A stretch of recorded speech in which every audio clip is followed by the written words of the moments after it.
இன்றிலிருந்து கிஷ்கிந்தா காண்டம் தொடங்க இருக்கிறது. நான் முன்பே சொன்னது போல ஊரின் பெயரினாலேயே ஒரு காண்டத்தினுக்கு பெயர் வைக்க முடியும் என்பதற்கு இணங்க கிஷ்கிந்தை என்கின்றது ஒரு நாட்டின் பெயர் அல்லது ஒரு நாட்டினுக்கு உரியதாகிய மக்கள் வாழிடத்தினுக்கு உரிய பெயர். அதையே தன்னுடைய பகுதிக்கு தலைப்பாக விட்டிருக்கிறார் கம்பன். ஒன்று. இதற்கு முன்பகுதியில ஆரண்ய காண்டத்துல கவந்தன் இறுதியில என்ன சொல்லுகிறான் ராமனிடம், நீ எவ்வளவு பெரிய ஆற்றல் உடையவனாக இருந்தாலும் உன்னுடைய வில்லாற்றல் என்பது யார் ஒருவருக்கும் இணையானது என்று சொல்லுவதை காட்டிலும் தனித்தன்மை வாய்ந்ததோர் வில்லாற்றல் உன்னிடம் இருப்பது என்றாலும் இந்த சூழ்நிலையிலே உனக்கு தேவை ஒரு துணை வழி. அதற்கு அவன் காட்டின மேற்கோள் என்னவென்றால், பிரம்மனால் படைக்கப்பட்ட இந்த உலகின் கண் உள்ள உயிர்கள் அனைத்தினையும் உரிய காலத்திலே அழிப்பதற்கு உண்டான தன்னேர் இல்லாத ஆற்றல் பெற்றிருக்கக்கூடிய சிவன் கூட தனக்கு உரியதாகிய துணைகள் என கணங்களை வைத்திருக்கிறான். ஆகவே இதனை காட்டிலும் உறுதி வேறு ஏதும் இல்லை. ஆகவே நீ உன் துணையாகிய சீதையை தேடுவதற்கு தேவையான துணைவர்கள் தேவை. அதனை பெற வேண்டும் என்றால் நீ சபரியை கண்டு அவள் மூலமாக காட்டப்படக்கூடிய வழியிலே சென்று ரிஷ்யமுக பர்வதத்தை அடை என்ற ஒரு குறிப்போட அனுப்பினான். அதனை ஏற்றுக்கொண்ட ராமனும் லக்குவனும் சபரியை சந்தித்தார்கள். சபரி இவர்களை வரவேற்று உபசரித்து ரிஷமுக பர்வதத்திற்கு உண்டான வழியினை கூறிவிட்டு அவள் ஒளி உடம்பு பெற்று வான்வழி சென்றாள். இப்பொழுது ராமனும் லக்குவனும் கிஷ்கிந்தையை நோக்கி வருவதற்கு முன்பாக ரிஷ்யமுக பர்வதத்தினுக்கு வருகிறார்கள். அந்த பர்வதத்தின் கீழாக ஒரு பொய்கை இருக்கிறது. அந்த பொய்கைக்கு இவர்கள் வந்து சேருகிறார்கள். அது மானுடர்களால் உருவாக்கப்பட்ட பொய்கை அன்று. அது இறைவனாலோ அல்லது தேவர்களாலோ உருவாக்கப்பட்டதற்கு உரியதாகியதோர் பொய்கை. அந்த பொய்கையிலே கதை தொடங்குகிறது. அதற்கு முன்பு இந்த காண்டத்தினுக்கு உண்டான ஒரு கடவுள் வாழ்த்தினை கம்பன் தருகிறான். என்ன? மூன்று உரு என குணம் மும்மை ஆம்முதல் தோன்று உரு எவையும் அம்முதலை சொல்லுதற்கு ஏன்று உரு அமைந்ததுவும் இடையில் நின்றவும் சான்றவர் உணர்வினுக்கு உணர்வும் ஆயினான். பரம்பொருள் எப்படிப்பட்டதா? மூன்று உரு, ஆக்கல், அழித்தல், அழித்தல்னு சொல்லக்கூடிய மூன்று விதமான செயல். அந்த மூன்று செயல்களுக்கும் மூன்று உரு உண்டு. ஆக்குதலுக்கு பிரம்மனும், அழித்தலுக்கு நாரணனும், அழித்தலுக்கு ருத்திரன் என்கின்ற சிவனும் ஆகிய மூன்று உரு உண்டு. அந்த மூன்று உருவும் ஒன்றாய் நின்றால் குணம் மும்மையாம் முதல். குணம் என்று சொல்லக்கூடிய மூன்று உண்டு, ராஜச, சாத்வீக, தாமசம் என்று. இந்த மூன்று குணங்களும் ஒன்றாய் நின்று மூன்று உருவங்களாக மும்மை குணமாம் மூன்று குணங்களை உடைய முதல் முழு முதற் கடவுள். ஆகவே எல்லாம் அவனில் தோன்றி அவனில் இருந்து அவனாக இருந்து இந்த உலகிலே உலவுவதினால் எல்லாம் அதுவாக தெரிகிறதா. ஆகவே முதல் தோன்று உரு எவையும் தோன்றிய தத்துவங்கள் அனைத்தும் அம்முதலை சொல்லுவதற்கு அந்த முதற்கடவுளாகிய நாரணனது பெயரையும் உருவத்தினையும் சொல்லுதற்கு ஏன்று உரு அமைந்தவும் பொருந்தி வடிவமைந்த உலகங்கள் அனைத்தும் இடையில் நின்றனவும் அவ்வுலகிடையே புகுந்து உயிர்களாய் இந்த உலகிலே உலவி வந்தவையும் சான்றவர் உணர்வினுக்கு உணர்வும் சான்றோர்களாகிய ஞானிகளின் உணர்வினுக்கு உணர்வும் ஆயினான். அந்த ஞானிகளினது உணர்வுகளுக்கு உள் ஒளியாய் இருக்கக்கூடிய அந்த உணர்வு ஆயினன் ஆகிய நாரணன், அவனை நான் வணங்குகிறேன். ஆகவே எல்லாமுமாய் அவன் இருக்கிறான். அதுதான் இந்த பாட்டினுடைய ஒற்றை வரி விளக்கம்.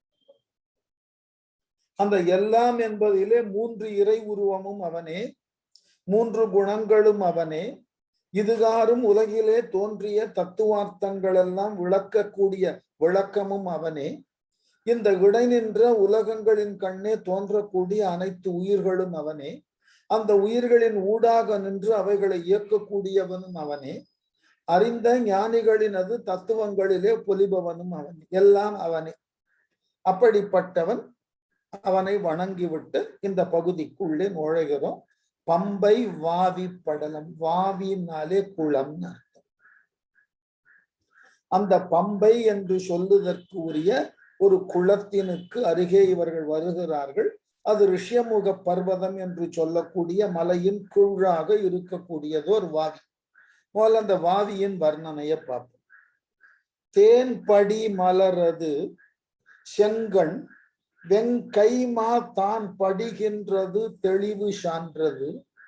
மீன்படி மேகமும் படிந்து வீங்கு நீர் வான் படிந்து உலகுடை கிடந்த மண்டது.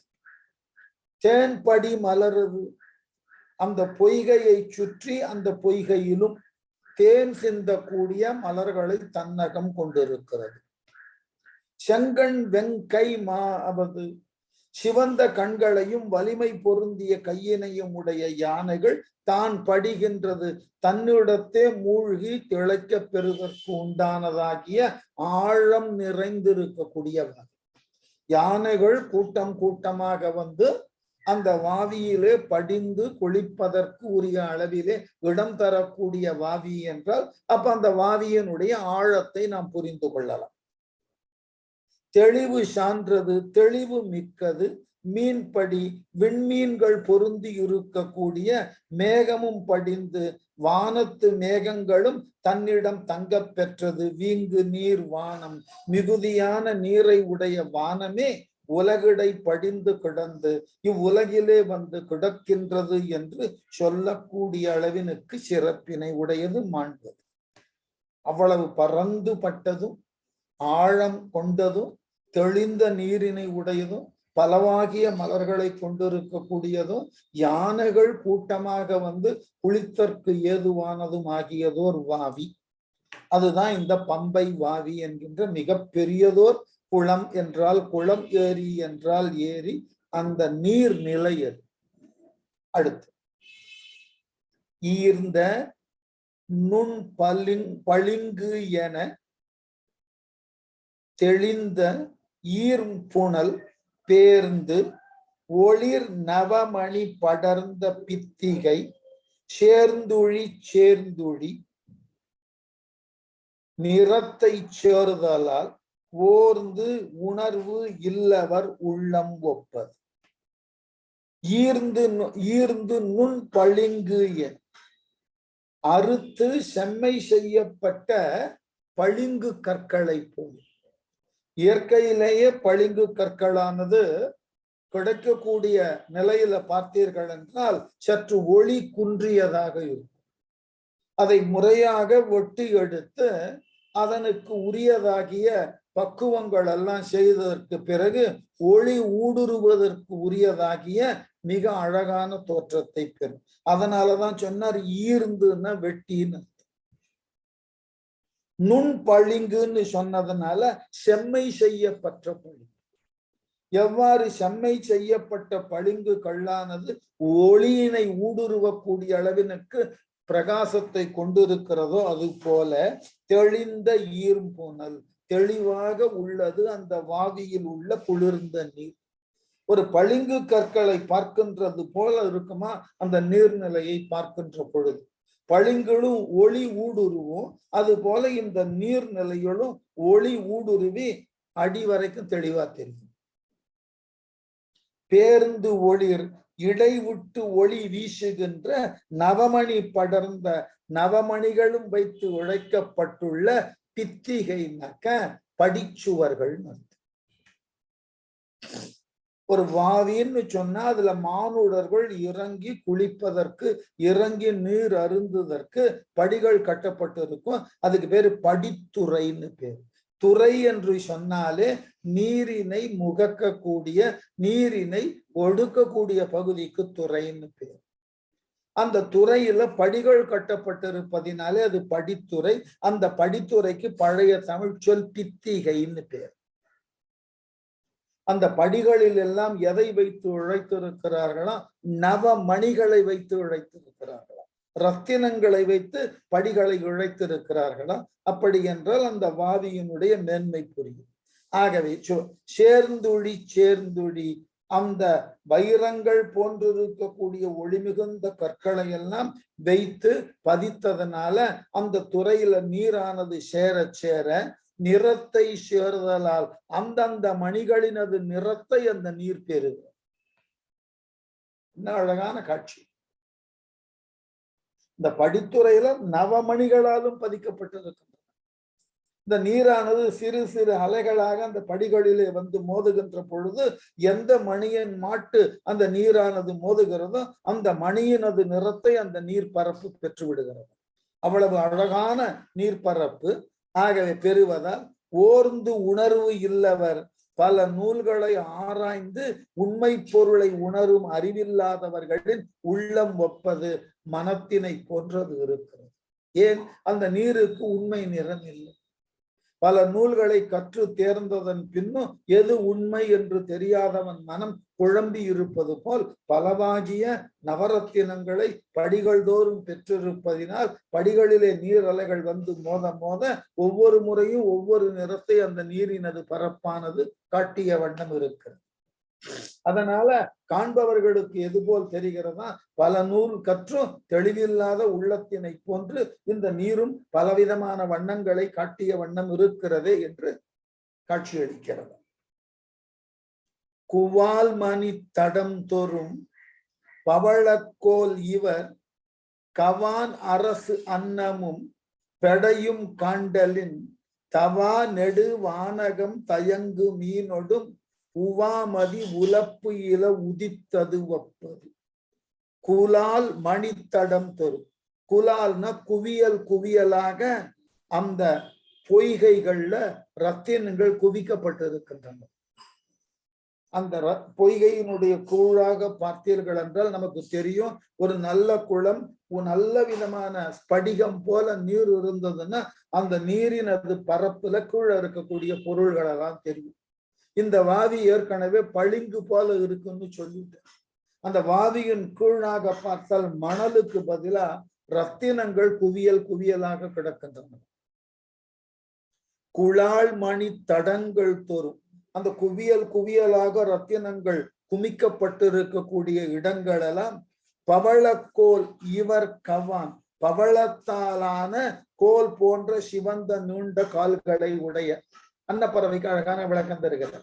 அந்த ரத்தின குவியல்களின் மீது எல்லாம் அன்னப்பறவைகள் பெடையோடு அமர்ந்து இருக்கின்றதா அந்த அன்னத்தினுடைய கால்களெல்லாம் சிவந்து காணப்படும். அந்த சிவந்து காணப்படுவதனால ரத்தினத்தையே ஓமையா கொடுத்துட்டா இருக்காங்க. அந்த ரத்தினங்களுக்கு இணையாக இந்த அன்னத்தினது கால்களெல்லாம் பவழத்தினால் செய்யப்பட்ட சிவந்த கால்களா. ஆகவே கவான் அரசு அன்னமும் அந்த அழகான பவழத்தினை போன்று நீண்ட சிவந்த கால்களை பெற்றுள்ள அரச அன்னங்களும்னாக்க அன்னங்களுக்கு தலைமை தகுதி வாய்ந்திருக்கக்கூடிய ஆண் அன்னங்கள். பெடை அன்னமும் அவைகளோடு ஊடாக அவைகளினது பெண் அன்னங்களும் காண்டலில் சேர்ந்து காணப்படுவதால் தவா நெடு வானகம் அழையாத பெரிய வானகத்திடை தயங்கு மீனோடு விளங்கக்கூடிய நட்சத்திரங்களோடு உவாமதி உலப்பு இல அளவற்ற நிறை மதிகள் உதித்தது ஒப்பது. அந்த பொய்கையில நிறைய நிறைய நிலவுகள் தோன்றியது போல இந்த அன்னங்களும் அவைகளோடு பெண் அன்னங்களும் சேர்ந்து உலவுவது அந்த நீர்பரப்பு வானம் போல காட்சியளிக்கிறதா. அந்த வானத்துல ஒரு நிலவினுக்கு பதிலாக பல நிலவுகள் ஒரு சேர தோன்றியது போல அந்த நீரின் பரப்பிலே பலவாகிய அன்னங்கள் ஆண் அன்னங்கள் தங்கள் பெடையோடு தோன்றி உலாவிக் கொண்டிருக்கின்றன. அப்படிப்பட்டதோர் காட்சியை கொண்டிருக்கிறது அந்த வாவி. ஓத நீர் உலகமும் உயிர்கள் யாவையும் வேத பராகரையும் விதிக்க வேட்ட நாள் சீலம் வீங்கு உவரியை செருக்கு மன்னிக்கணும், உவரியை செகுக்குமாறு ஒரு காதி காதலன் தரு கடலின் அன்னது. எப்படி? ஒருன்னு சொன்னாலே தமிழ்ல ஒருன்னா ஒன்றுன்ற ஒரு பொருள், பல இடங்கள்ல ஒருன்னு சொன்னா ஒப்பு இல்லாத, இணை இல்லாத, தன்னேர் இல்லாதன்ற பொருள்ல கையாளும். காரணம் என்னன்னாக்க, அவன் ஒருவனேன்னு ஒருத்தனை சொல்லிட்டோம்னா அவனுக்கு ஓமை இல்லை, அவனுக்கு இணையானவர்கள் யாரும் இல்லைன்னு பொருள். ஒருவன்னு சொன்னா ஒற்றை மனிதன் ஒரு பொருள். ஆனால் அவன் ஒருவனேன்னு சொல்லிட்டீங்கன்னா என்ன பொருள் மாறும்? அவனுக்கு இணையான, அவனுக்கு ஒப்பாக யார் ஒருவரும் இல்லை. அது போல இங்க ஒரு, அதாவது இந்த ஒருன்ற ஒரு சொல் போட்டதுனால ஒப்பற்றன்ற பொருள் எடுத்துக்கிறார். எப்படியா? ஓத நீர் உலகமும் குளிர்ந்த கடலால் சூழப்பட்ட உலகம். ஓதம்னா அலைகள்னு அர்த்தம். அலைகளை கொண்டிருக்கக்கூடிய கடலால் சூழ பெற்ற இந்த உலகம், உயிர்கள் யாவையும், அவ்வுலகிலே வாழக்கூடிய உயிர்கள் அனைத்தும், வேத பராகரையும், வேதங்களை கரை கண்டவர்களாகிய முனிவர்களையும், விதிக்க வேட்டனால் இங்க ஒரு புராண குறிப்பு ஏற்கனவே நாம படித்திருக்கிறோம். எங்கன்னா பாலகாண்டத்திலேயே படித்திருக்கிறோம், கொஞ்சம் நினைவுபடுத்தி கொள்ள வேண்டும். விஸ்வாமித்திரனின் அது பெருமையை வசிஷ்டன் யாருக்கு கொடுத்து சொல்லுகிறான்?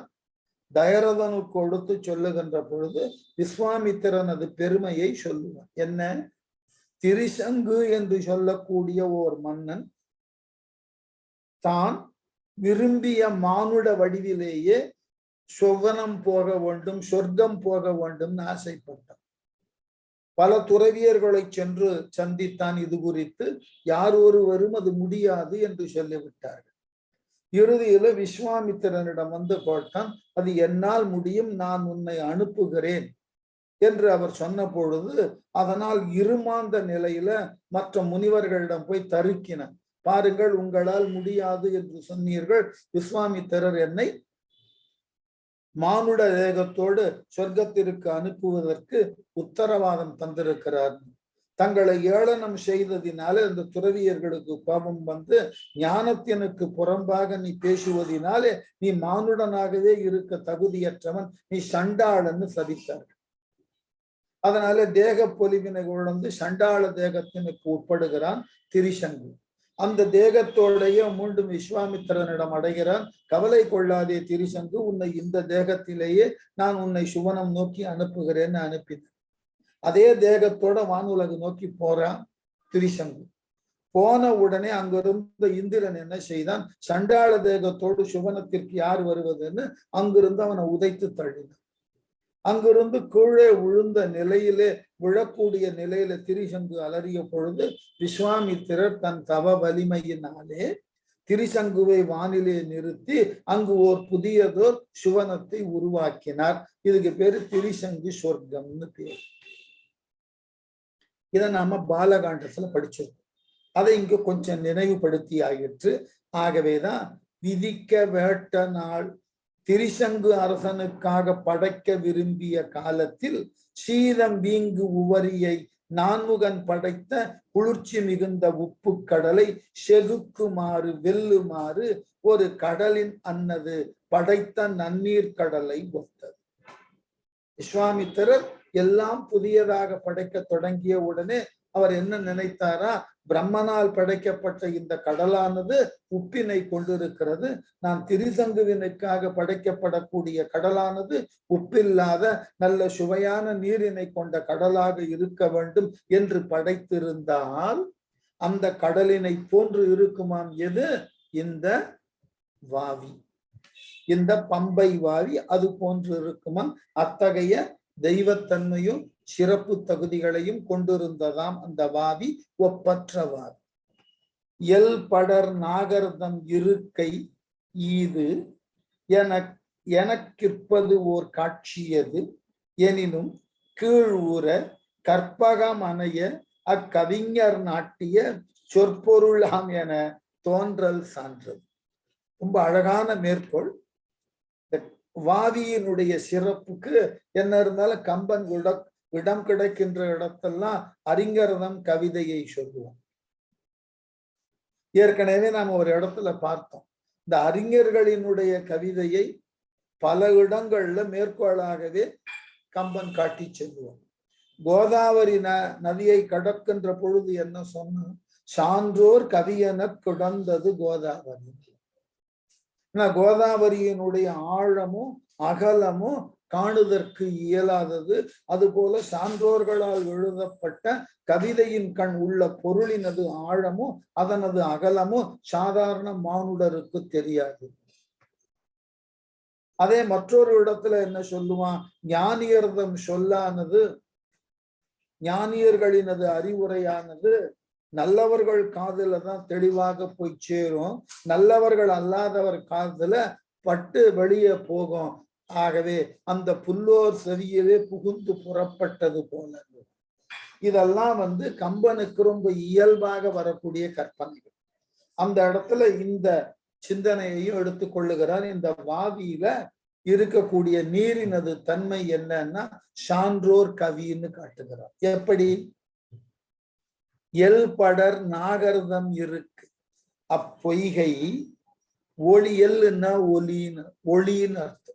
அதுதான் சூரியனுக்கு எல்லவன்னு பேர், ஒளியை தரக்கூடியவன். ஆகவே ஒளி படர்ந்த நாகர்கள் இருப்பிடம். நாகர்கள் எங்கு இருக்கிறார்கள்? பாதாளத்துல இருக்கிறார்கள். அப்ப அந்த நீரினது மேற்பரப்பு பூலோகம் என்றால் நீரினது ஆழம் இருக்கிறது அல்லவா, அது பாதாளம் வரைக்கும் இருக்கு. அவ்வளவு ஆழம் கொண்டு இருக்கக்கூடிய நீர்பரப்பை உடையது. ஆகவே நாகர்களினது இருப்பிடம் எல் படர் நாகர்தம் இருக்கை. அந்த பொய்கையானது ஒளி படர்ந்து பாதாளம் வரைக்கும் பாய்வதினாலே அது பூமியில் இருந்தாலும் வாவி அதனுடைய ஆழம் பட்ட பகுதி எது வரைக்கும் இருக்கா? பாதாளம் வரைக்கும் இருக்கா. இது என இதுதான் என்று சொல்லப்படக்கூடிய அளவிலே கிற்பது சுட்டி காட்டணும். ஆகவே பூமியினுடைய மேற்பரப்புல அந்த வாவி இருக்கிறது. இந்த வாவியினுடைய நீர்பரப்பை பார்த்தீர்கள் என்றால் ஒளியோடு அந்த நீர்பரப்பு அடி ஆழம் வரைக்கும் செல்வதனாலே பாதாள உலகமே தெரியுமா, அவ்வளவு ஆழம் படைத்ததாகியதோர் வாவியது. ஆகவே ஓர் காட்சியது எனினும் ஒரு தோற்றத்தை உருவாக்குகிறது என்றாலும், அப்படிப்பட்டதோர் ஆழத்தை தன்னகம் கொண்டிருக்கிறது என்றாலும் கற்பகம் அணைய அந்த வாதியில கிடைக்காத பொருளே இல்லையா, கற்பக மரத்தினுக்கு இணையான. அடுத்து அக்கவிஞர் நல்ல சிறந்த கவிஞர்கள் நாட்டிய சொற்பொருளாம் என நிலைநிறுத்திய நல்ல சொல்லும் அதற்கு உரிய பொருளை போல இந்த வாவியானது கீழ் உலகு வரைக்கும் கீழ் உற தோன்றல் சான்றது காணும் தெளிவுடையது. ஆகவே அது முழுக்க முழுக்க தோற்ற பொலிவில் அப்படி இருக்கிறது. மிக ஆழம் உடையது, தெளிவானது, அதனுடைய பரப்பு இணைத்து என்று அறிய இயலாதது.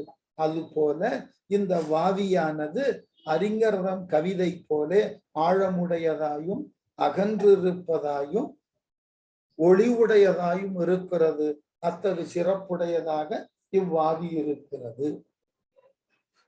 களம் நவில் அன்னமே முதல கண் அகன் தள மலர்புள் ஒலி தழங்க இன்னது ஓர் கிளவி என்று அறிவு அரும் கிளர்ச்சித்து ஆதலின் வளநகர் கூலமே போலும் ஆட்கள்.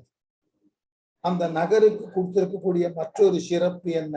மன்னிக்கணும், அந்த வாதிக்கு கொடுத்திருக்கக்கூடிய மற்றொரு சிறப்பு கண்ணகன் இடமகன்ற பறந்து பட்டதா இருக்கு.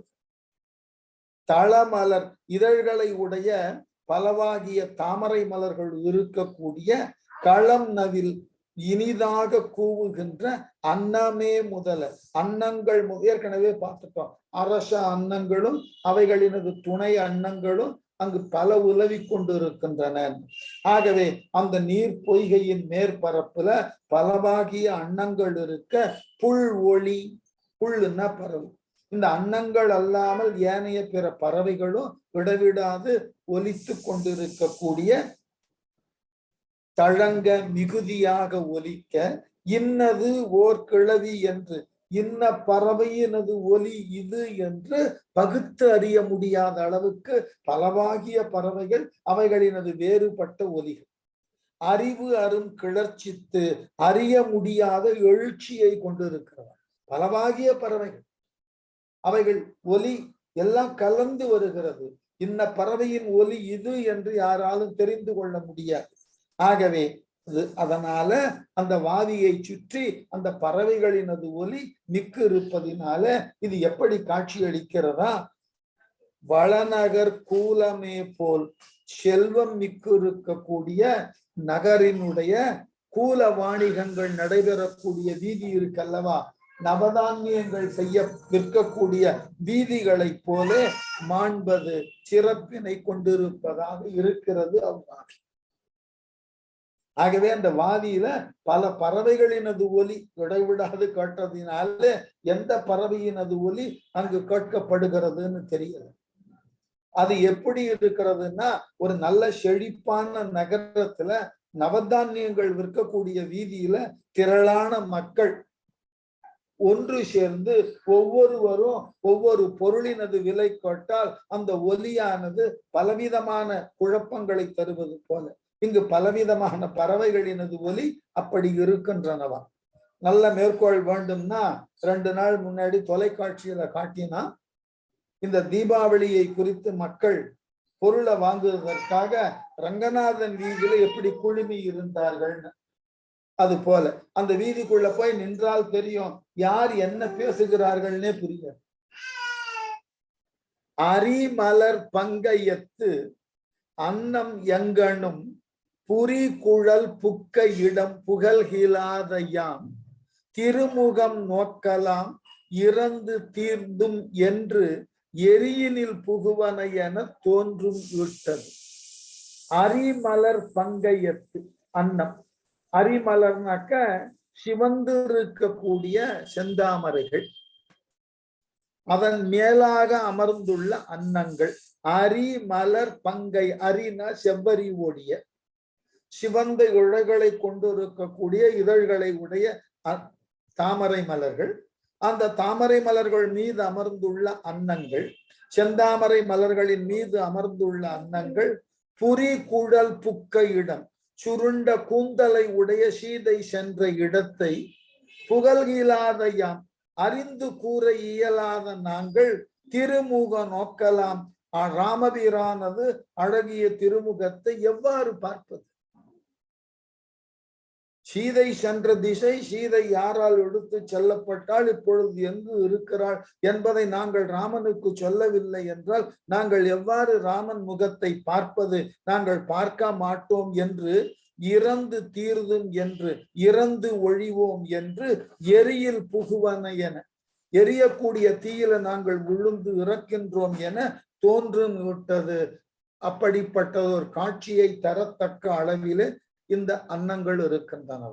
வெண்மையான அன்னங்கள் சிவந்த தாமரை மலரிலே வந்து அமர்ந்திருக்கின்றன. இது எது போல் காட்சி அளிக்கிறது என்றால், சிவந்த தாமரை மலர்கள் எரியக்கூடிய நெருப்பு போல. அதுல படிந்திருக்கக்கூடிய அன்னங்கள் விழுந்து இறப்பதற்குரிய அன்னப்பறவைகள் போல இருக்கின்றன. என்ன காரணமா? ராமபிரானுக்கு சீதை சென்ற திசையை எங்களால் எப்பொழுது விளக்க முடியாமல் போயிற்றோ நாங்கள் இனி உயிர் வாழ்வதிலே பயனில்லை என்று அன்னங்கள் கருதி அவைகளெல்லாம் நெருப்பிலே விழுந்து தற்கொலை செய்து கொள்ளுவது போல இந்த காட்சியானது இருக்கிறதா. எது என்றால் செந்தாமரை மலரின் மேலாக இந்த அன்னங்கள் கிடப்பது. காசு அடை விளங்கிய காட்சித்து ஆயினும் மாசு அடை பேதமை இடை மயக்கலால் ஆசு அடை நல் உணர்வு அணையது என பாசடை வயிந்தொரும் பரந்த பண்பது. காசு அடை விளங்கிய, காசுனாக்க ஒளின்னு அர்த்தம், ஞாபகம் வைத்துக் கொள்ளுங்கள். அடை விளங்கிய திட்டு திட்டாக ஒளியானது அந்த பொய்கையின் கீழாக தெரிகிறது என்றால் ஏற்கனவே பார்த்தோம். அந்த பொய்கையின் கீழாக நவரத்தினங்கள் எல்லாம் குவியல் குவியலாக கிடக்கின்றன. அதனால அந்த பொய்கையினுடைய அடியிலிருந்து பல்வேறு விதமான ரத்தினங்கள் எல்லாம் தங்களினது நிறங்களை காட்டுகின்றன. காட்சித்து ஆயினும் அந்த ரத்தினங்களினது ஒளியானது தெரியக்கூடிய அளவிலே அந்த பொய்கையானது தெளிவான நீரை கொண்டிருப்பது என்றாலும் மாசு அடை பேதமை குற்றம் பொருந்திய அஞ்ஞானம் இருக்கிறது அல்லவா, இடை மயக்கலால் இடையிடையே தோன்றி மயக்குவது போல ஆசு அடை நல் உணர்வு குற்றத்தின் வயப்பட்டு மயங்கும் மெய்யறிவானது அணையது ஆம் என அது போல பாசடை பசுமையான இலைகள் வயின்தொறும் இடம்தொறும் பரந்த பண்பது பரவி விளங்கும் தன்மை உடையது. என்னதான் ஒவ்வொருவருக்கும் தெளிவான அறிவு இருந்தாலும் சில நேரங்கள்ல அறியாமை என்கின்ற மயக்கம் ஊடாக வந்து வந்து போகும். அது போல ஒளிமிக்க ரத்தினங்களை தன் அகம் கொண்டிருக்கக்கூடிய அந்த வாவி, அந்த பொய்கை மிக ஒளி பொருந்திய நீரினை கொண்டிருந்தாலும் அந்த ஒளிக்கு இடையிடையே பல தாமரை மலர்களினுடைய பசிய இலைகள் இருக்கின்றன அல்லவா, அவைகள் குறுக்கே குறுக்கே வந்து செல்வதனாலே அந்த ஒளியினை அப்போதைக்கப்போது தடுத்து தடுத்து வெளியிடுவது போல் இருக்கிறதா. இது எது போல் என்றால் அஞ்ஞானம் என்கின்ற ஒன்று ஞானத்தின் ஊடாக அப்போதுக்கு அப்போது வந்து தடுக்கும் அல்லவா, அது போல் இருக்கிறதா.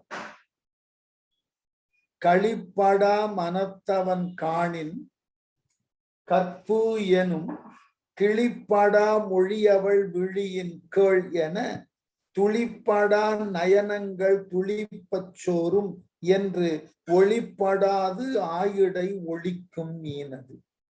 களிப்படா மனத்தவன், களிப்புனா மகிழ்ச்சி, மகிழ்ச்சியே களிப்பு படா, மகிழ்ச்சியே மனதில் இல்லாதவனாகிய ராமன். ஏன் சீதையை பிரிந்த கணம் தொட்டு மனதில் அவனுக்கு மகிழ்ச்சி இல்லை. காணின் தம்மை கண்டால் கற்பு எனும் கிளிப்படா மொழியவள், கற்பினது மொத்த வடிவமாகவும் கிளியினை போன்று முழற்றக்கூடிய இனிய மொழிகளை கொண்டவளுமாகிய சீதையின் விழியின் கேள் என கண்களுக்கு உறவானவை அல்லது ஒப்பானவை என்று எண்ணி துளிப்படா நயனங்கள், முன்னர் ஒருபோதும் நீர் துளிக்காத கண்களில் துளிப்ப நீர் துளிக்க சோறும் என்று கலந்துவான் என்று ஒளிப்படாது வெளியே தங்களை காட்டிக்கொள்ளாமல் ஆயிடை அந்த பசிய இலைகளுக்கு கீழாக ஒளிக்கும் மீனது, மீன்களை மறைந்து வாழக்கூடிய மீன்களை உடையது இந்த பொய்கை.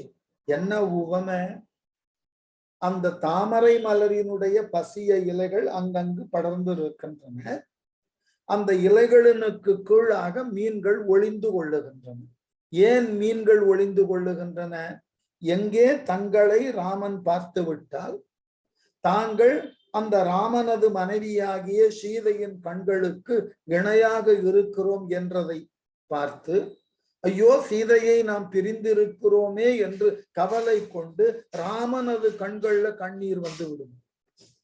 ஆகவே நாம் நம் உருவை காட்டினால் நம் உருவினை போன்று கண்களை கொண்டுள்ள சீதையை நாம் பிரிந்தோமே என்று ராமன் கலங்கி விடுவான். ஆகவே ராமன் கண்களிலிருந்து கண்ணீர் வருதலை காண சகிக்க முடியாது என்பதினாலே அந்த மீன்கள் அந்த பொய்கையிலே வெளிப்படையாக தங்களை காட்டிக் கொள்ளாமல் அந்த தாமரை மலர்களினது பசிய இலைகளுக்கு கீழாக ஒளிந்து கொண்டிருக்கின்றன. என்ன கற்பனை!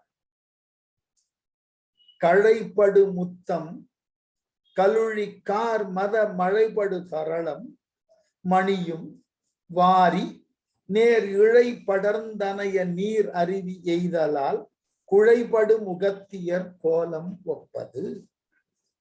கழைப்படு முத்தம், மூங்கிலிலிருந்து பெரும் முத்துக்களையும் கொஞ்சம் ஞாபகம் வைத்துக் கொள்ளணும். இது எப்படி சால பொருந்த கூடிய விளக்கம்னு. மூங்கில்களிலிருந்து முத்து கிடைக்குமான். அண்மை காலத்துல இது போன்றதாகிய ஒரு கேள்விய என் துணைவியார் கேட்ட போது இல்லை இதற்கு ஒரு பாட்டே இருக்கிறது என்று பகழி கூத்தர் எழுதின முருகன் பிள்ளை தமிழ்ல இருந்து ஒரு பாட்டு எடுத்து கொடுத்தார். அதாவது அந்த முருகன் பிள்ளை தமிழ்ல பகழி கூத்தர் என்ன கேட்கிறார், எங்கெங்கெல்லாம் முத்துக்கள் பிறக்கும் ஒரு பட்டியல் தருகிறது. அதுல முதல்ல சொல்றது எது என்றால், வேய் என்று சொல்லக்கூடிய மூங்கிலானது முற்றி அது வெடிக்கின்ற பொழுது அதனிலிருந்து முத்து பிறக்கும்ன்ற. சிப்பியிலிருந்து முத்து பிறக்கும் என்பது எல்லோருக்கும் தெரியும். முத்தானது மூங்கிலிலிருந்து பிறக்கும். அதோட மட்டும் இல்லாமல் கேழல் சொல்லக்கூடிய காட்டுப்பன்றியினது கொம்பிலிருந்து பிறக்கும். யானையினது தந்தத்தில் பிறக்கும். இவைகளெல்லாம் இயல்பாக பிறக்கக்கூடிய முத்துக்கள் என்று சொல்லி அதற்கு அடுத்து சொல்லுகிறார் சாலி மணி நெல் முத்து. நெல் என்று சொல்லக்கூடிய முத்து என்ன உலக மக்களுக்கு உணவாவதினால் அது உயர்ந்தது. அதே போல மழை நீர் திவலை அதுக்கு முத்துன்னு பேர். இவ்வாறு வரிசையாக முத்துக்களை எல்லாம் சொல்லிவிட்டு இந்த முத்துக்களுக்கு எல்லாம் ஏதாயிலும் ஒரு விதத்தில் விலை உண்டு, அதனை ஏதாயிலும் ஒரு விதத்திலே மதிப்பீடு செய்து விடலாம். ஆனால் முருகா உன் வாய்முத்தினுக்கு விலை உண்டோன்னு கேட்டு அழகான பாட்டு. பகழி கூத்தர் மிகச்சிறந்த கற்பனை களஞ்சி. ஆகவே முத்துக்கள் எங்கெல்லாம் தோன்றுகின்றன ஒரு பட்டியல் கொடுத்து இங்காறு தோன்றக்கூடிய முத்துகளுக்கு எல்லாம் விலை உண்டு. ஆனால் முருகனது வாய் முத்தினுக்கு விலை ஏதும் கிடையாது என்று அந்த முருகனது குழந்தையாய் உள்ள முருகனது வாய் முத்தத்தினை மிக உயர்த்தி பேசுவார். அதனால்தான் அந்த பாட்டை நினைவுபடுத்தின. இங்க வேய் முற்றி உதிரக்கூடிய முத்து, கழைப்படு முத்தமும். கழைன்னா மூங்கில்.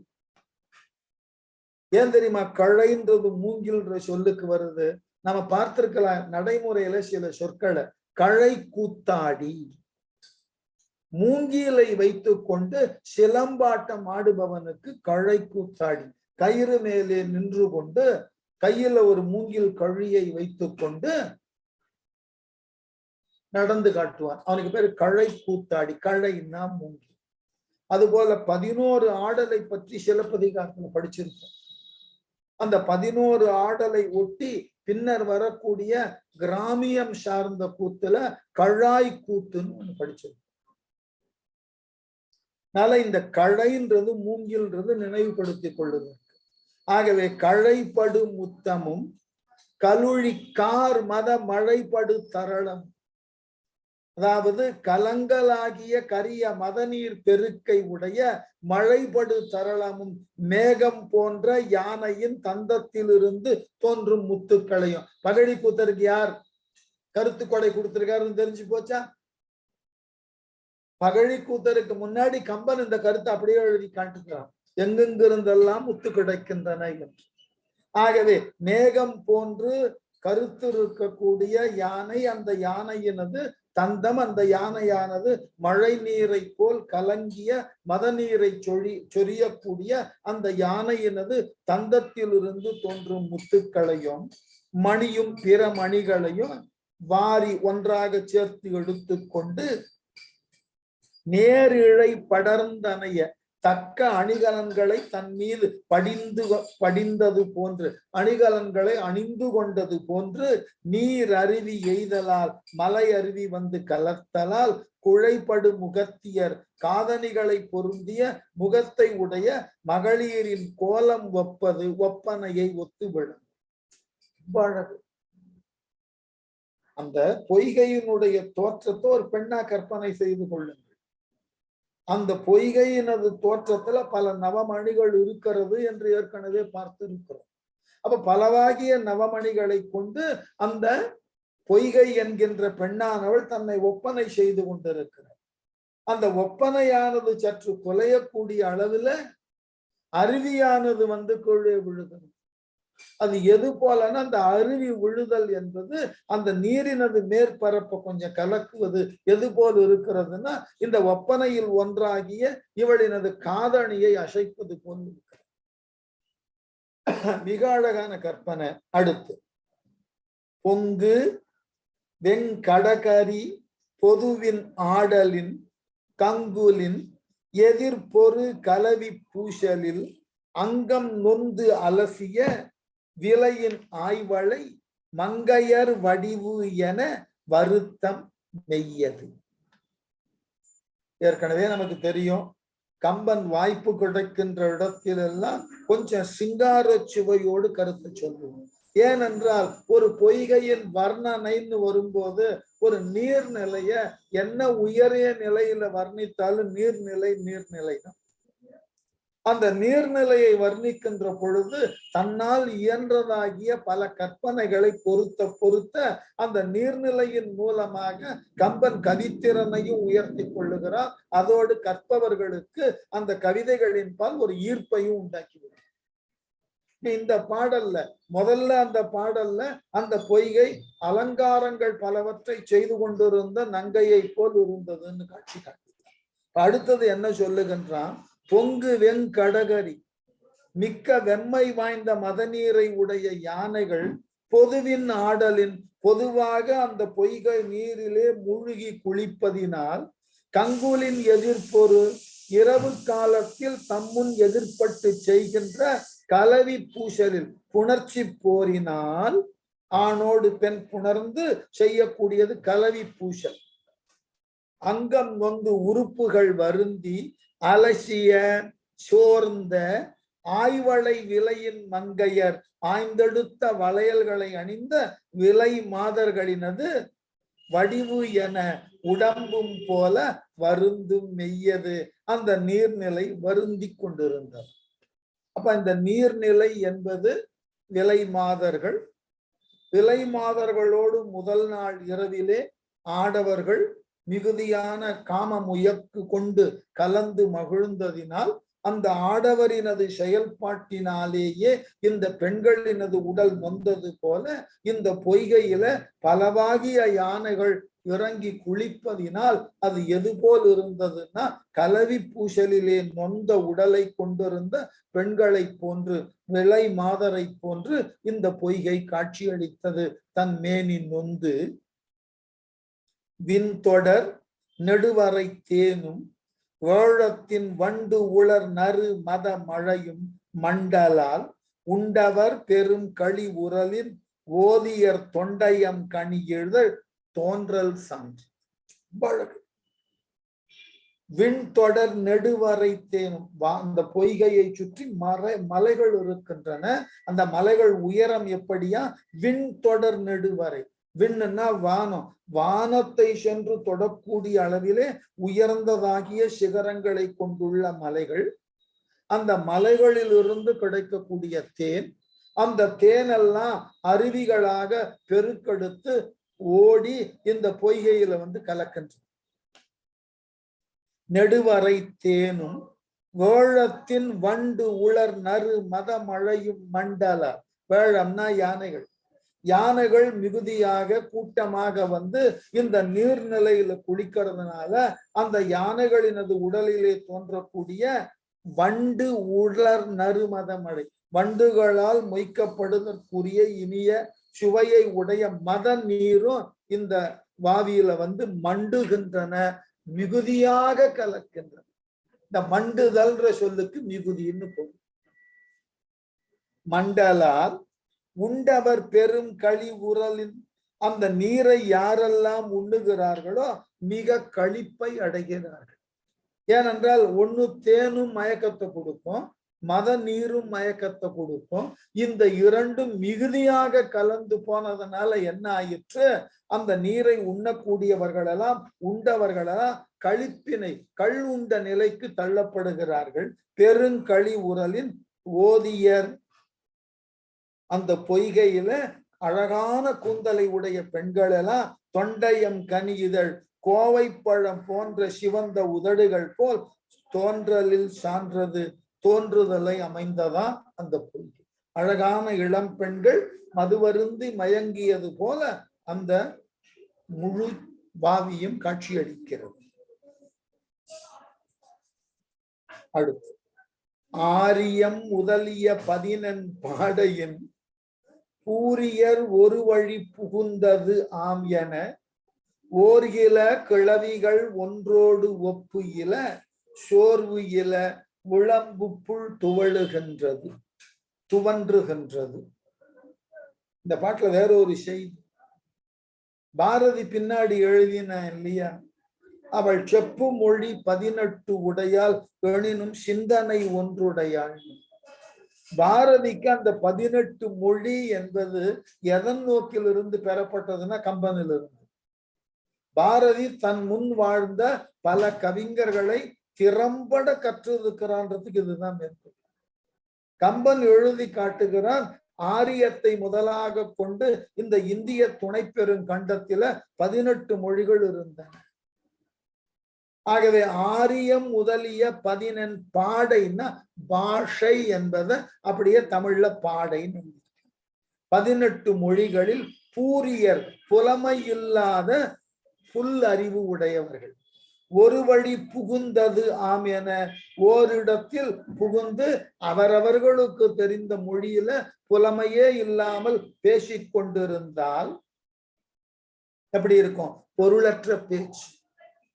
அவர்களுக்கு அந்த மொழியில புலமை இல்லை, ஆனாலும் அவர்கள் அந்த 18 மொழியில் உள்ளவர்களும் புலமை இல்லாமல் பேசிக் கொண்டிருப்பது எது போல் இருந்ததுன்னா ஒரு ஒலி வடிவில தான் கேட்க முடிஞ்சதே ஒழிய அதனுடைய பொருள் என்னன்னு யாருக்கும் தெரியாது.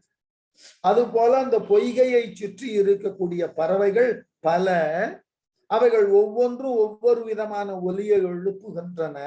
அந்த ஒலிகள் எல்லாம் இது போல மொழி புலமை இல்லாதவர்கள் பேசக்கூடிய ஆரவாரம் போல கேட்டதா. ஓர்கில கிழவிகள் இன்ன பறவையின் குரல் இது என்று தெரியாது மயங்குவது போல் இவன் இன்ன மொழியை பேசுகிறான் என்று தெரியாமலேயே இருந்ததாம். ஒன்றோடு ஒன்று தொடர்பு இலதாய் சோர்வு இல விளம்பும் ஓய்தலின்றி ஒலிக்கும். அவனுக்கு மனசுக்கு வந்ததெல்லாம் பேசிட்டே இருக்கான், அர்த்தம் இல்லை. அது போல இந்த பறவைகளும் ஒன்றோடு ஒன்று மிஞ்சிய அளவில் ஒலியை எழுப்பிய வண்ணம் இருக்கின்றன. புல் துவன்றுகின்றது, பறவைகள் நிரம்ப இருக்கக்கூடிய அந்த பொய். தான் உயிர் ஊற தனி தவழும் பேடையை ஊன் உயிர் பிரிந்ததென பிரிந்த ஓதிமம் வான் அற மகளிர்த்தம் வயங்கு நூபுறத்தே நுகு மழலையை செவியின் ஓர்ப்பது. அடுத்த கற்பனை. தான் உயிர் தன் உயிர் போல எண்ணி நினைந்து தனி தழுவும் பேடையை சிறப்பாக தழுவிக்கொள்ளும் தன்னுடைய பெண் அன்னத்தை ஊன் உயிர் பிரிந்ததென உடலிலிருந்து உயிரானது பிரிந்தது போல் பிரிந்த ஓதிமம் பிரிந்து போன ஆண் அன்னம் வான் அற மகளிர்த்தம் நீராட வரக்கூடிய தேவர் உலகத்து பெண்களினது வயங்கு நூபுரம் விளங்குகின்ற காலணிகளிலிருந்து எழக்கூடிய ஓசை போல, நூபுரம்னா சிலம்பு, ஓசை போல தேனுகு மழலையை தேன் போன்ற இனிய ஓசையை செவியின் ஓர்ப்பது தன் பெடையினது குரல் என்று எண்ணி ஆண் அன்னமானது அந்த நீர்நிலை முழுவதும் தன் பெண்ணன்னத்தை தேடிக்கொண்டே திரிகிறது. இவ்வளவு அழகானதோர் வா.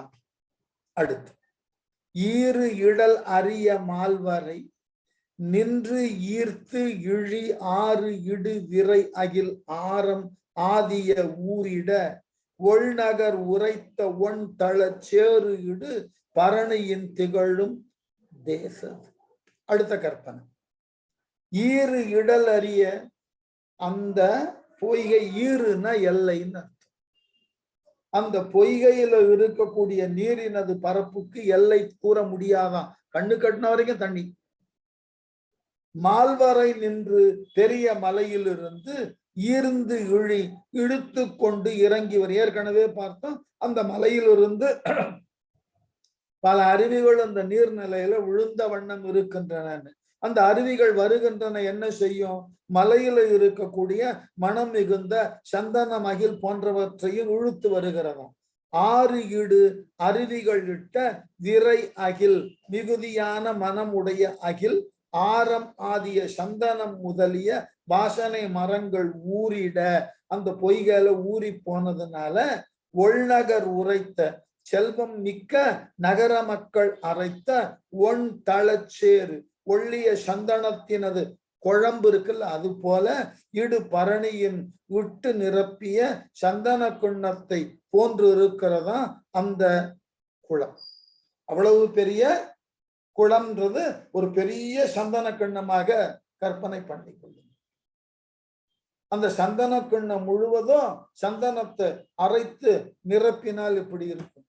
அது போல மலையிலிருந்து சந்தனம், அகில் போன்றவற்றையெல்லாம் அடித்து அருவிகள் கொண்டு வந்து இந்த வாவியில சேர்ப்பதினாலே அந்த வாவியில அந்த சந்தனம், அகில் போன்ற கட்டைகள் எல்லாம் ஊறி அந்த மணத்தை உருவாக்குகிறது. இது எது போலன்னா அந்த வாவியே சந்தனத்தினால், சந்தன குழம்பினால் நிரம்ப பெற்ற பெரியதோர் குன்னம் போல் காட்சியளிக்கும். சரி, இதான் பொய்கையினுடைய இயற்கை வர்ணனையை முடிச்சார். பொய்கை காணுதற்கு எவ்வாறு இருக்கிறது என்று கம்பன் பார்வையில விளக்கி முடிச்சுட்டார். இப்ப அந்த பொய்கையில என்னென்ன நிகழ்வுகள் நிகழ்கின்றன? ஏன்னா அந்த நிகழ்வுகளை பார்க்கின்ற பொழுதுதான் அந்த பொய்கையின் கரையில இருக்கக்கூடிய ராமனுக்கு சீதையை பற்றின நினைவு பெருமளவிலே வேதனையை தரக்கூடிய அளவினுக்கு வளருகிறது. இப்ப ஒரு கேள்வி கேட்கலாம், ஏன் வாய்ப்பு கிடைக்கின்ற இடத்திலெல்லாம் இந்த ராமன் சீதையை எண்ணுவதும் சீதையினது உருவழி தோற்றத்தை காணுவதும் அதற்காக மனது வருந்துவதும் உடல் நோவதும் ஏன்னு கேட்டா, இதை அடிக்கடி சொன்னாதான் ராமன் எடுக்கக்கூடிய முயற்சியில சீதையை காண வேண்டும் என்கின்ற வேகம் கூடும். அந்த சீதையை காண வேண்டும்ன்ற வேகம் கூடினா சீதையை எடுத்து சென்ற அரக்கரிடத்தை உடனுக்குடனாக காண முடியும். ஆகவே அங்கு செல்லுவதற்கு வாய்ப்பு ஏற்பட்டால் அரக்கர்களை இவனால் எளிதில் அழிக்க முடியும், தேவர்களுக்கு விடுதலை கிடைக்கும். இந்த கருத்தை இடைவிடாது சொல்லும். அவ்வாறு சொல்லுவதற்கு தான் என்ன செய்கிறான் கம்பன், எங்கெல்லாம் வாய்ப்பு கிடைக்கிறது, எங்கெல்லாம் இயற்கை வர்ணனை, இயற்கை சூழல் மிகுதியான அளவினுக்கு சொல்லப்படுவதற்கு இடம் கிடைக்கிறதோ அந்த இடத்திலெல்லாம் ராமன் சீதையை எண்ணி வருந்தினான், சீதையின் நினைவாக இருந்தான் என்று சொல்லுதல ஒரு மரபாக, ஒரு வழிமுறையாக கொண்டே கவிதையை படைக்கும். ஒரு முறை சொன்னா போதாதா அப்படின்னு கேட்டா இதான் நாம் எப்பொழுதெல்லாம் அந்த இயற்கையினது சூழல்ல, இயற்கையினது பின்புலத்துல உள்ள காட்சிகளினால் மனது ஈர்க்கப்படுகிறதோ அந்த இடத்துல சீதையை வைத்து பார்த்தல் என்பது ராமனுக்கு இன்றியமையாததோர் செயல். அது தேவை, காப்பிய நோக்கத்திற்கும் தேவை, கவிஞனினுடைய கற்பனை வளத்தினுக்கும் தேவை. இல்லை என்றால் அந்த வாவி இருந்தது, வாவியின் வர்ணனை, அந்த வாவியினுடைய கரைகள்ல நிகழ்ந்த நிகழ்வுகள், வாவியினுள் நிகழ்ந்த நிகழ்வுகள் சொல்லி கொண்டே போனா நமக்கு ஒரு இயற்கை வர்ணனை போலதான். இவைகளினால் கதை புலனுக்கு என்ன அல்லது கதை கூறும் முறைக்கு என்ன தொடர்புன்னு ஒரு கேள்வி. இதையெல்லாம் மனதில் வைத்து கொண்டுதான் கவிஞன் அதை உருவாக்க. இப்ப போன பகுதியிலேயே வாவியினுடைய சிறப்பை பார்க்கும்போது என்ன பார்த்தோம், 2-3 இடங்கள்ல சீதையை பற்றின சிந்தனையும் சேர்த்து கம்பன் சொல்ற. ஏனென்றால் கற்கக்கூடிய நமக்கு இடைவிடாது சீதையை பற்றின, அவள் எங்கு இருக்கிறாள், எவ்வாறு இருக்கிறாள் என்பது பற்றிய கவலை தோய்ந்த உணர்வு கற்பவர்களுக்கும் வர வேண்டும் என்பதற்காக. ராமனுக்கு வந்ததா இல்லையா 2ஆம் பட்சம்.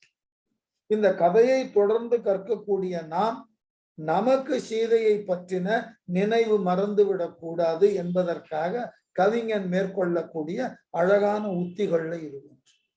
அதனால எங்க பார்த்தாலும் ராமனுக்கு சீதை பற்றின நினைவு வருவதாகவே, எதை பார்த்தாலும் சீதை பற்றியதோ நினைவு இருப்பதாகவே கவிதை எழுதுவது என்ன நியாயம்னு கேட்கக்கூடாது. இதெல்லாம் ஒரு கவிதைக்கு உண்டான, ஒரு காப்பியத்திற்கு உண்டான லட்சணங்கள், அதை மறந்துடக்கூடாது. அதனாலதான் இந்த பகுதியை விளக்குகின்ற பொழுதே அந்த நோக்கத்தை சொல்லிட்டேன். அடுத்து அந்த பொய்கையில என்னென்ன நிகழ்வுகள் நிகழுகின்றன. பொய்கையின் வர்ணனை வேறு, இது கம்பனினுடைய கண்ணுக்கு தெரிஞ்சது. அந்த பொய்கையில நிகழக்கூடிய நிகழ்வுகள் என்பது வேறு, அதை கம்பன் வரிசைப்படுத்துகிறார். எப்படி? நவ்வி நோக்கியர் இதழ் நிகர் குமுதத்து நறுந்தேன் வவ்வு மாந்தரின் களிமயக்கு உருவன மகரம் எவ்வம் ஓங்கிய இறப்பொடு பிறப்பு இவை என்ன கவ்வு மீனொடு முழுகின எழுவன கரண்டம். ரொம்ப அழகான ஒரு கற்பனை. எப்படி நவ்வி நோக்கிய மானினது நோக்குன்னா பார்வை, மானினை போன்று மருட்சியை உடைய பார்வையை உடைய பெண்களின் என்னவா நவ்வி இதழ் நிகர், அந்த பெண்களினது சிவந்த இதழ்களை போன்று, குமுதம்னாக்க அந்த ஆம்பல் மலர்கள் மிக்கு பூத்து இருக்கின்றன அந்த பொய்கையில, செவ்வாம்பல் மலர்கள். அந்த செவ்வாம்பல் மலர்களினது இதழ்கள் பெண்களினது இதழ்களை போல இருக்கின்றன. எது போன்றதாகிய பெண்கள் மானினை போன்று மருட்சியான பார்வையை உடைய பெண்களினது சிவந்த இதழ்களை போன்று இந்த ஆம்பல்கள் இருக்க, அந்த ஆம்பல் மலர்களில் உள்ள தேனை வவ்வு மாந்தரின் குடித்த வண்டுகள், வவ்வு மாந்தர் அந்த பெண்களினது இதழ்களிலே உள்ள உமிழ்நீர் ஆகிய தேனினை உண்ட ஆண்களைப் போலே, பெண்களினது இதழோடு இதழ் வைத்து அந்த பெண்கள் தம் இதழிலிருந்து ஊறிய நீரினை உண்டு கழித்த ஆடவர்களைப் போலே களிமயக்கு உருவன, களிப்பால் மயக்கம் அடையக்கூடிய நிலையிலே கரண்டம் என்றால் நீர்க்காக்கைகள். என்ன விளக்கம்? பொய்கையில செவ்வாம்பல் மலர்ந்திருக்கு, அந்த செவ்வாம்பல் மலரிலே உள்ள தேனை நீர்க்காக்கைகள் குடித்து மயங்குகின்றன. இது எது போல? பெண்களினது சிவந்த இதழ்களிலே ஊறக்கூடிய நீரினை ஆடவர்கள் முத்தமிட்டு உண்டு கழித்தது போல் இருக்கின்றதா கரண்டம். எவ்வம் ஓங்கிய துன்பம் நிறைந்த இறப்பொடு பிறப்பு, இறப்பும் பிறப்பும் இவை என்ன இத்தன்மையான என உணர்ந்த கவ்வு மீனொடு வாயில் கவ்விய மீன்களோடு முழுகின எழுவன, நீரிலே முழுகி முழுகி எழுகின்றன. முழுகுகின்ற பொழுது இறப்பாகவும் எழுகின்ற பொழுது பிறப்பாகவும் நீர்க்காக்கையை பார்த்தாதான் தெரியும். இந்த மலர்ல இருக்கக்கூடிய மதுவினை உண்ட நீர்க்காக்கைகள் அந்த பொய்கையில் இருக்கக்கூடிய மீனினை கவ்விக்கொண்டு நீரிலே கவ்வுதற்காக நீரிலே முழுகி மீனில் கவ்விய நிலையில மேல் எழுகின்றன. அந்த காக்கைகள் மூழ்குதல் இறப்பு போலவும் மீண்டும் நீரினது மேல் பரப்பிலே தோன்றுதல் என்பது பிறப்பு போலவும் இருப்பதினாலே இதுதான் உலக இயற்கை. பிறத்தலும் பிறந்தவர் மீண்டும் இறத்தலும் இறந்தவர்கள் மீண்டும் பிறத்தலும் போல இது ஒரு சுழற்சியை உணர்த்துவதாக இந்த காக்கைகளினது செயல்கள் இருக்கின்றன என்று சொல்லி அடுத்த பாட்டுக்கு போற. கவள யானை அன்னார்க்கு அந்த கடி நரும் கமல தவளை ஈகிலம் ஆவது செய்தும் என்று அருளால் திவள அன்னங்கள் திருநடை காட்டுவ செங்கண் குவளை காட்டுவ துவறுதல் காட்டுவ குமுதம். ஒரு பாட்டு போதும், அப்படி ஒரு கற்பனை. கவள யானை அன்னார்க்கு, கவளம் கவளமாக உண்ணுதற்கு உடைய இயல்பினை கொண்டுள்ள யானையை போன்ற ராமன். ராமனது நடை யானை நடை, அவனுடைய கைகள் துதிக்கை போல இருக்கும். அதனால கவளம் கவளமாக உண்ணுதற்கு உரிய யானையினை போன்று நடையினையும் பொலிவினையும் உடைய ராமனுக்கு அந்த கடி நரும் கமல தவளை, அந்த மனமிகுந்த செந்தாமரை மலரில் உள்ள திருமகளை, கமலத்து அவளை, கமலத்தின் கண் வாழக்கூடிய திருமகள் போன்ற சீதையை ஈகிலம் கொண்டு வந்து சேர்க்கும் திறமை இல்லோம் என்று சொல்லுவது போல ஆவது செய்தும், ஆனாலும் ராமனுக்கு இயன்ற உதவியை செய்வோம் என்று என்ன செய்கின்றதா அந்த பொய்கையில அருளம் இரக்கம் கொண்டுள்ள அன்னங்கள், அப்பொய்கையில் உள்ள அன்னங்கள் துவளும்படியாக திருநடை காட்டுவ சீதையின் நடையழகை காட்டினோம். குவளை மலர்கள், அந்த பொய்கையில் இருக்கக்கூடிய குவளை மலர்கள் சீதையினது சிவந்த கண்களை காட்டுவன போல இருந்தன. குமுத மலர்கள் துவர் இதழ் காட்டுவன செந்நிறம் வாய்ந்த சீதையினது வாயுதழை காட்டுவன போல இருந்தன. என்ன முரண்பட்ட சிந்தனை பாருங்க. ஏற்கனவே சில பாடல்களுக்கு முன்னாடி படித்தோம். இந்த பொய்கையில தாமரை மலர்களினது பசிய இலைகளுக்கு கீழாக மீன்கள் ஒளிந்து கொண்டிருக்கின்றன. என்ன காரணம்?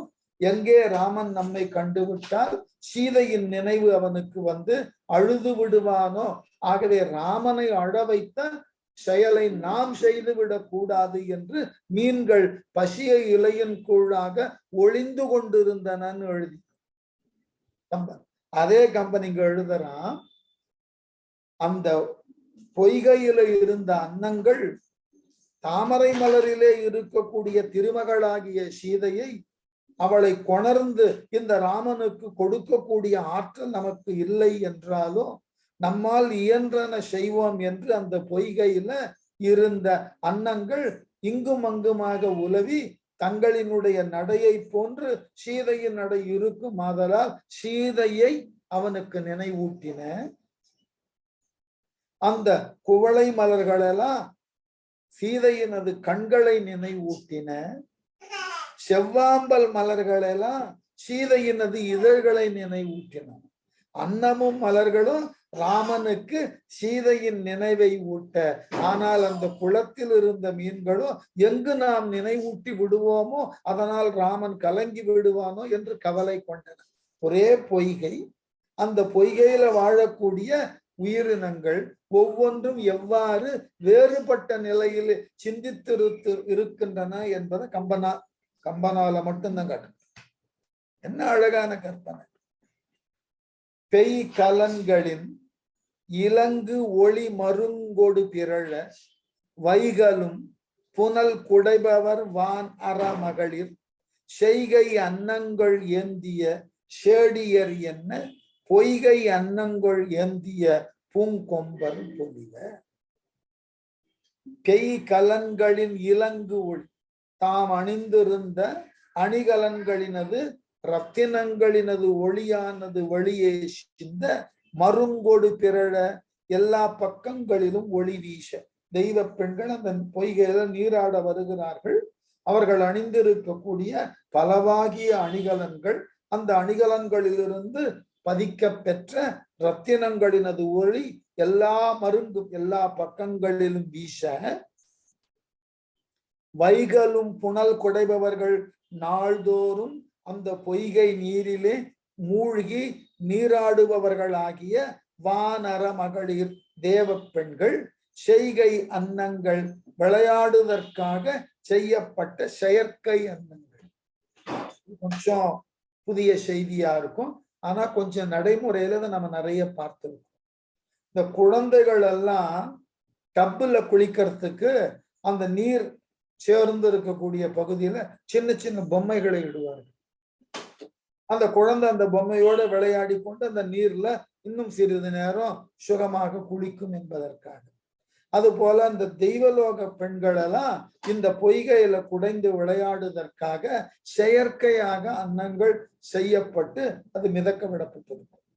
ஆகவே செய்கை அன்னங்கள் ஏந்திய சேடியரென கைகளில் ஏந்தி நிற்கும் தோழியர் போல பொய்கை அன்னங்கள், பொய்கையில் உள்ள உண்மையான அன்னங்கள் ஏந்திய பூங்கொம்பர் ஏந்தி நிற்கின்ற மலர் கொம்புகள் பொலிவென விளங்கின. இந்த உண்மையான அன்னங்கள் எல்லாம் மலர் கொம்ப தாங்கி நிற்கின்றன. இது போலியான அன்னங்களை போலே சேடியர்கள் தாங்கி நிற்பது போல் இருந்தனவா. அடுத்து ஏலும் நீர் நிழல் இடையெறிதலின் படிகம் போலும் வார்புனல் புகுந்துளவாம் என பொங்கி ஆளும் மீன்கணம் அஞ்சின அலம்பர வஞ்சி கூலமா மரத்து இரும் சிறை புலர்த்துவ குரண்டம். ஏலும் நீர் பொருந்திய நீர், ஏழுதல்னா பொருத்தம்.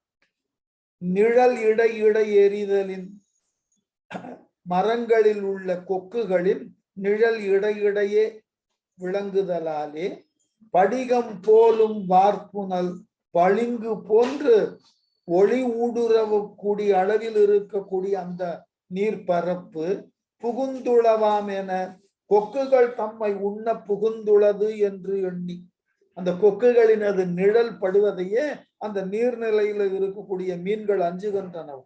பொங்கி ஆளும் மீன்கணம் இயல்பாக துள்ளி விளையாடக்கூடிய மீன் கூட்டங்கள் அஞ்சின அலம் வர அஞ்சி வருத்தம் அடையுமாறு குரண்டம் கொக்குகள் வஞ்சி கூலமா மரத்து கரையில் உள்ள பெரிய வஞ்சி மரத்தினிடையே இருஞ்சுலை புலர்த்துவ தங்களினது பெரிய சிறகுகளை உலர்த்தி கொண்டிருக்கின்றன. இந்த மரத்துல அமர்ந்து இருக்கக்கூடிய குரண்டம்ன்ற கொக்குகள் தங்கள் சிறகுகளை விரித்து உலர்த்தி கொண்டிருக்க, அவைகளினது நிழல் நீர்நிலையில பட, கொக்குகள் தான் இந்த நீர்நிலையை சூழ்ந்து விட்டனவோ, எங்கு அவைகள் நம்மை உண்டுவிடப் போகின்றனவோ என்று அஞ்சின மீன்கள் வழக்கமா துள்ளி குதிக்கும். இவைகள் துள்ளி குதிக்காமல் ஓடி ஒளிகின்றனவா. அப்படிப்பட்ட காட்சியை கொண்டிருக்கிறது அந்த வாவி. அங்கு ஓர் பாகத்தில் அஞ்சன மணி நிழல் அடைய பங்கு பெற்று ஒளிர் பதும ராகத்து ஒளி பாய கங்குலும் பகலும் என பொலிவன கமலம் மங்கைமார் தடமுலை என பொலிவன வாழும். அங்கு ஓர் பாகத்தில் அந்த பொய்கையில ஒரு கரையின் பக்கத்துல அஞ்சன மணி நீழலடைய நீள மணியினது ஒளி படிவதால் பங்கு பெற்று ஒளிர் பதுமராகத்து ஒளி பாய, மற்றொரு பகுதியில பதுமராகம் என்கின்ற கர்லினது ஒரு ரத்தினத்தினது ஒளி பாய, ஒரு பக்கம் நீளம் ஒரு பக்கம் பத்மராகம்னா நல்ல ஜாதி, அதனுடைய வெண்மையான ஒளியும் பாய கமலம் தாமரை மலர்கள் கங்குலும் பகலும் என பொலிவன இரவு பகல் போல பொலிகின்றன. ஒரே குளத்துல நீளமாகிய இருட்டும் பத்மராகமாகிய வெளிச்சமும் படுறதுனால அந்த பொய்கையில ஒரே நேரத்துல இருளும் ஒளியும் போல காட்சி அளித்தன. வாழம் இணையாக உள்ள சக்கரவாள பறவைகள் மங்கையர் தடமுலை என பொலிவன, பெண்களினது பெரிய அழகான மார்பகங்களை போல அந்த சக்கரவாள பறவைகள் காட்சி அளித்தன. ஏன் சக்கரவாள பறவைகள் இணை இணையாதான் இருக்கும், ஒற்றை பறவையா போகாது. ஆகவே சேர்ந்து ஆணும் பெண்ணுமாக சேர்ந்து சேர்ந்து அந்த சக்கரவாள பறவைகள் அந்த பொய்கையில உலவுதல் பெண்களினது திரண்ட இரு மார்பகங்களை போல் காட்சி அளித்தன.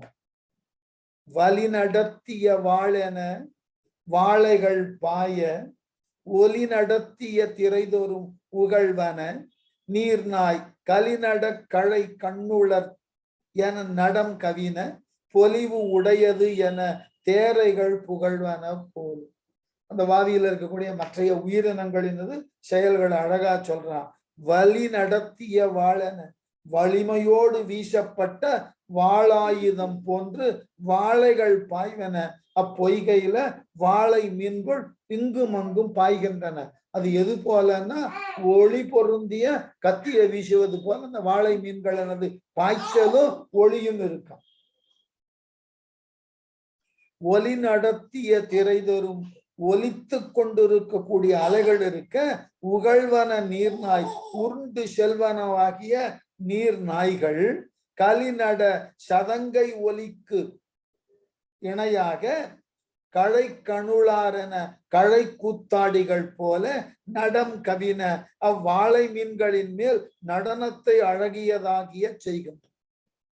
வாழை மீன்கள் இங்கிருந்து அங்கு தாவறது கத்தி வீசுறது போல அந்த வாழை மீன்களை பிடிக்கிறதுக்கு நீர்நாய்கள் தாவுகின்றன. எது போல அந்த வாழை மீன்கள் ஏற்படுத்தின அந்த அதிர்வுக்கு ஏற்றாற் போல நீர்நாய்களும் அந்த ஒத்த அதிர்விலேயே பாய்கின்றன. இது எது போல தாளங்களுக்கு களை கூத்தாடி கால் அசைவது போல இருக்கு. இப்படியான செயல்கள் நடக்க அந்த வாதியில இருந்த தவளைகள் என்ன செய்கின்றனவா, தேரைகள் அதை கண்ட தவளைகள் பொலி உடைத்தன நடனம் நன்றாய் இருக்கின்றது என புகழ்வன போல அந்த தவளைகள் தங்கள் குரல் எடுத்து ஒலிக்க செய்கிறது. என்ன அழகான காட்சி! இப்படிப்பட்டதாகிய வாவிகள் அதனுடைய அழகுகள் இருக்க இந்த காட்சியை பார்த்த மாத்திரத்திலேயே ராமனுக்கு சீதையினது நினைவு மெல்ல மெல்ல மனத்திலே தோன்றி அவனை வருத்த தலைப்படுகிறது. ராமன் எவ்வாறு இந்த வாவி காட்சிகளை கண்டு வருந்தினான் என்பதை அடுத்த வகுப்பில் தொடரும். சரியா? நான் அது ஒரே வகுப்பில் எடுக்க வேண்டிய பாடல்கள் ஒரு 10 பாட்டு. அடுத்த வகுப்புக்கு எடுத்து செல்லுகிறேன். சரியா?